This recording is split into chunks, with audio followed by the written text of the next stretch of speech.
うもお疲れ様です。ババログです。今回は10日に発売されたユニクロ U SS コレクション4点と合わせて使いやすそうな普通のユニクロ4点合計3万円ほど購入してきましたので、今回もいろいろぼやきながら購入品紹介と後半に誰とも被らないユニクロ U コーデを紹介します。興味のある方はぜひ最後までご覧ください。それでは始めていきます。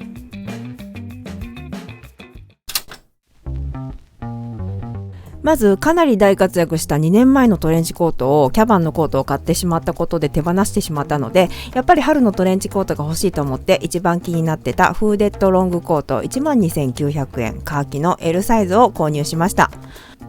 写真で見るよりカーキ感が強くて薄手で前回よりかなりカジュアルになっています。フードが取り外しが効くということで普通のボタンかと思っていたら、取り外し部分がなんとスナップボタンということで付け外しがむちゃくちゃ楽で、ここが一番感動して、色でちょっと悩んだんですが、これが購入の後押しになりました。背中の部分は空気が抜けるように開いていて、袖は前回のトレンチのボタンのある仕様と違ってボタンがないので託し上げやすいです。私の身長では本当は M サイズだと思うんですが、ジャストなオーバーサイズっていう感じでなんか普通だなって思って L サイズを着てみたら、あえてのオーバーサイズの青島感がなんかおしゃれに見えたので L サイズにしてみました。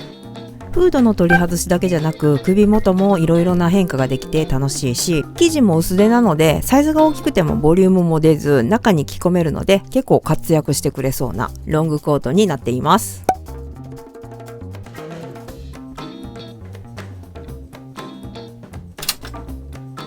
襟付きの白シャツがずっと欲しかったので、オーバーサイズロングシャツ 3,990 円オフホワイトの M サイズを購入しました。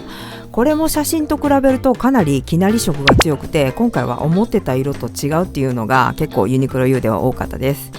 生地はかなり薄手で布というよりキレっていう感じで、インナーは結構透けます。だから透け感を楽しむために1枚では着れないタンクトップが出ていると思うんですが、インナーとしてもまだ寒くて着れないし、これをインナーとして買っちゃうと同じ着こなしの人が量産されちゃうので無理して買わなくても大丈夫です。着れる頃にはまた使いやすい普通のタンクトップが出ています。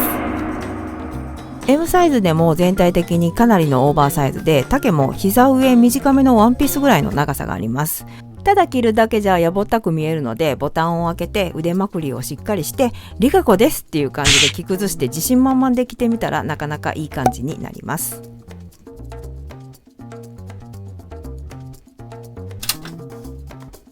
ユニクロ U の最後はメンズの V ネックセーター 3,990 円カーキとブラックの L サイズを2色買いしました。綿 70% 麻 30% というシャリッとした触り心地でザ・サマーセーターっていう風な感じです。ユニクロ U では毎回ニットはメンズの方が好みで、今回も同じ V ネックセーターがレディースであったんですが、ネック部分のペタッとした女性らしい仕様があまり好きじゃないので、最初からこのリブでしっかりした仕様になったメンズの方しか考えていませんでした。でもメンズの方も実際着てみると結構落ち感があるので、1枚で着るとこちらも女性らしく着ることができます。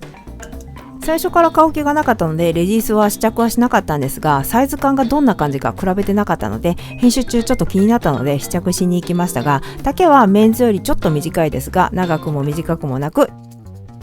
V の秋はレディースはかなり深くてちょっと無理でメンズの方を買ってよかったって思いました。あと一つ前のオーバーサイズロングシャツを中に入れても全然ゴワゴワしないので、ユニクロ U のメンズニットにレディースの柔らかなシャツを合わせられるのは女性コーデの特権だと思うので、この組み合わせはかなりおすすめです。続いて一緒に買ったユニクロ U 以外の購入品を紹介していきます。ちょっと久しぶりに定番のスウェットパンツ 2,990 円グレーの L サイズを購入してみました。最近いろいろ買ってるスニーカーに合わせるパンツが欲しかったので、裾の絞れるタックジョガーパンツを楽しみにしてたんですが、なんか履いてみると足が短くて太く見えてしまったので断念しました。そこでスウェットって同じように裾が絞ってあるし、そういえばスウェットコーデのリクエストもあったのでソックスインして履いてみたら全スニーカーに合うスタイルを見つけてしまい、久しぶりにコーデの幅が広がってテンションが上がっています。ついでにスウェットに合わせたいと思って持ってたけど着古して捨ててしまったので、買おうと思ってたストライプシャツも一緒に購入しました。こちらは新作のストライプシャツではなくシーズン遅れのタイプなのでお値下げしていました。ちょっと色が濃いめの落ち着いたブルーグレーという風な感じで、こちらの方が好みだったので安く買えてラッキーでした。これも白シャツ同様、ボタンを開けて袖まくりをして生きって着るのがおすすめです。これも予定にはなかったんですが、黒地にオレンジの文字のインパクトに足が止まってしまって、何のコラボかも知らずに久しぶりに UT を買ったら、なんともタイムリーな車椅子テニスの国枝慎吾さんの UT でした。UT って結構前はいいデザインが多いのに、後ろがやかましいっていうものが多くて、いつも買うに至らなかったんですが、こちらは後ろが控えめで、私にとってもほんと最強でした。スウェットのパンツにカラフルな靴下をいろいろ合わせようと、値下げされていた丸2の靴下も何足か購入しました。結局丸2は全部値下げされてから購入しました。それではユニクロ U の着こなしを全面的に無視したコーデを7つ紹介していきます。